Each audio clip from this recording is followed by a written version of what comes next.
পশ্চিমাদের উস্কানিতে ভ্লাদিমির পুতিনকে ঘাটানোর সাহস দেখিয়েছিলেন ইউক্রেন প্রেসিডেন্ট ভলোদিমির জেলেনস্কি। রাশিয়াকে পরাজিত করে পশ্চিমাদের আস্থার পাত্র হতে চেয়েছিলেন তিনি, কিন্তু গত ৩ বছরে তেমন কিছুই তো হয়নি। উল্টো একের পর এক ভূখণ্ড হারিয়েছে ইউক্রেন। পুতিনের প্রত্যাঘাত থেকে বাঁচতে যখন মিত্রদের দ্বারে দ্বারে ঘুরছেন জেলেনস্কি, তখনই এক ভয়াবহ তথ্য প্রকাশ্যে এলো। রুশ হ্যাকিং গ্রুপের বরাতে সংবাদ মাধ্যম আরটি জানিয়েছে, সংঘাত শুরুর পর থেকে এখন পর্যন্ত ১৭,২১,০০০ ইউক্রেনীয় সেনা নিহত এবং নিখোঁজ হয়েছেন। গণমাধ্যমটির দাবি সত্যি হলে এটি ইউক্রেনের জন্য বিরাট ক্ষতি।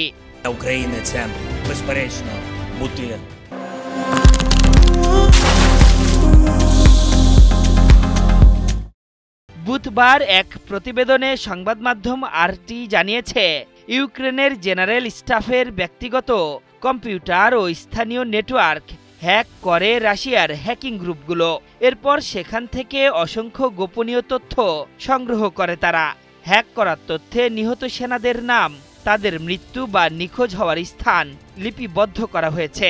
পাশাপাশি পরিস্থিতির বর্ণনা, ব্যক্তিগত তথ্য, নিকট আত্মীয়দের পরিচয় এবং তাদের ছবিও অন্তর্ভুক্ত রয়েছে।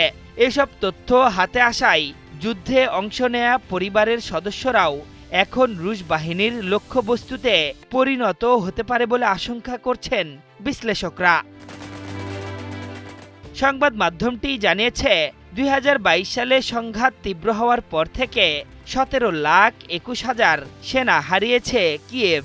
এর মধ্যে ২০২২ সালে ১,১৮,৫০০ জন, ২০২৩ সালে ৪,০৫,৪০০ জন, ২০২৪ সালে ৫,৯৫,০০০ এবং চলতি বছর এখন পর্যন্ত রেকর্ড ৬,২১,০০০ জন নিহত হয়েছেন। মস্কোর সশস্ত্র বাহিনীর লিক হওয়া একটি ডিজিটাল কার্ড ইন্ডেক্সের বরাতে এসব তথ্য দিয়েছে আরটি। তবে এ নিয়ে এখন পর্যন্ত কোনো মন্তব্য করেনি কিয়েভ। এদিকে বড় জয়ের দ্বারপ্রান্তে ভ্লাদিমির পুতিনের রাশিয়া, বাকি শুধু আনুষ্ঠানিক বিজয় ঘোষণার।